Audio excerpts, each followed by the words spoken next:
Estado, na alienação parental, o guardião afasta não apenas a convivência da criança com o genitor, mas qualquer chance de conexão emocional do menor com este.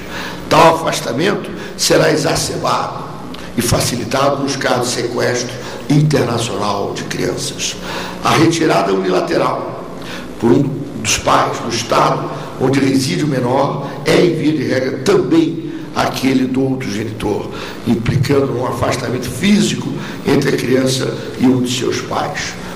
Tal afastamento intensifica sobremaneira o principal objetivo do alienador, que é punir o alienado através da sonegação da convivência com seu filho.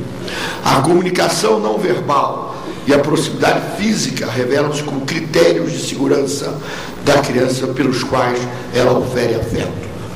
O afastamento físico de um dos genitores provoca o estreitamento da dependência do menor àquele de corpo presente.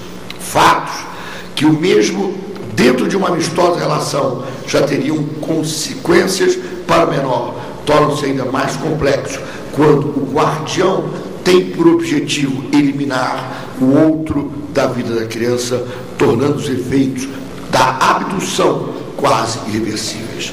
A retirada da criança de sua residência habitual exacerba também o vínculo de dependência dela com o alienador. Cercado de naturais desafios de adaptação, ela passará a ver o novo ambiente como extensão daquele cuidador. Com a mudança, pressupõe também um ambiente cultural, no qual o alienador será mais prestigiado. Apartam-se também as identificações com sentimentos, memórias e personagens comuns aos laços existentes com outro genitor. O menor se torna um verdadeiro advogado e porta-voz do genitor alienante. Os genitores alienantes, em suas defesas, afirmam que amam muito seus filhos, mas na realidade sobrepõem os seus sentimentos egoísticos ao superior interesse das crianças.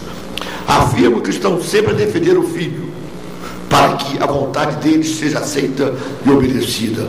É o que falam diante dos nossos tribunais, quando a realidade é outra. Ora, se esta tese dever prevalecer sempre à vontade dos filhos, se esses não quiserem ir à escola, devemos atendê-los?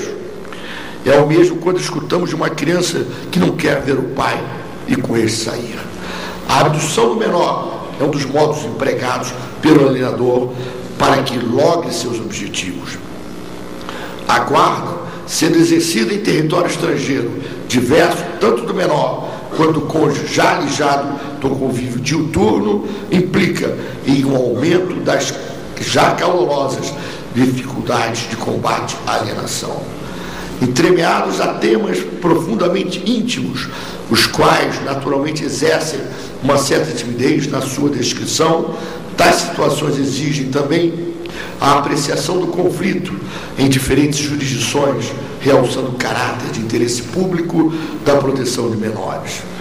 No entanto, o paradigma internacional que define tais aspectos, o de melhor interesse do menor, é um conceito jurídico deveras amplo e impregnado em interpretações culturais, o que torna a apreciação da matéria um tanto quanto particular e assim insegura. A Convenção de Haia sobre aspectos civis do sequestro internacional de crianças buscou um norte para tal problema. Como não é possível garantir que se tenha isonomia material entre os pais, já que conceitos e preconceitos acerca de quem será o melhor cuidador são intrínsecos à resolução da questão, se estabeleceu que, nos casos de sequestro de menor, deverá haver um imediato retorno da criança à sua residência habitual, eleito como foro adequado para a discussão acerca da guarda.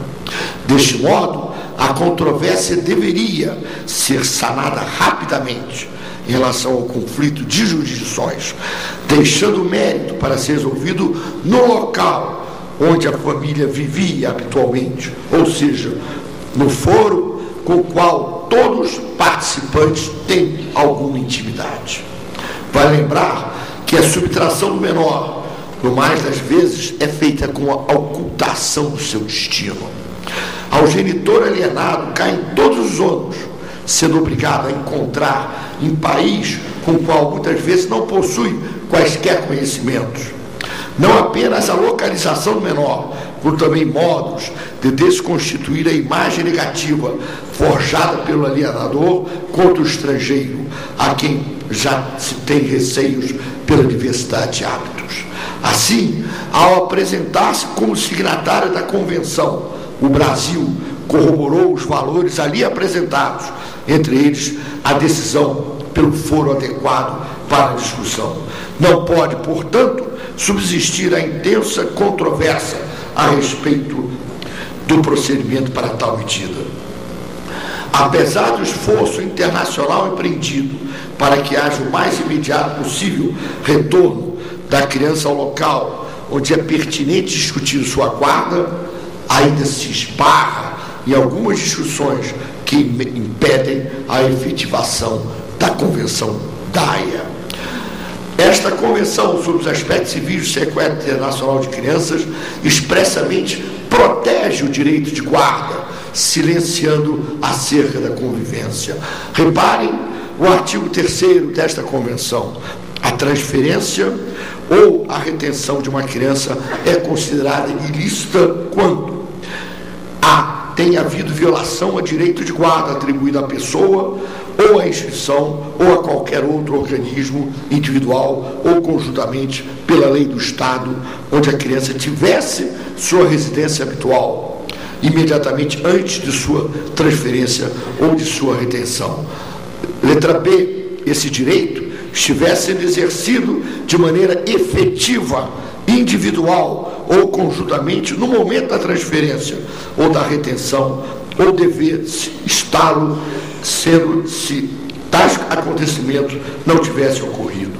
Ou seja, numa interpretação literal, a tutela internacional seria conferida apenas ao consorte que detém a guarda, muitos interpretando que o escopo da Convenção seja a proteção do pacto poder e não primordialmente a proteção da criança.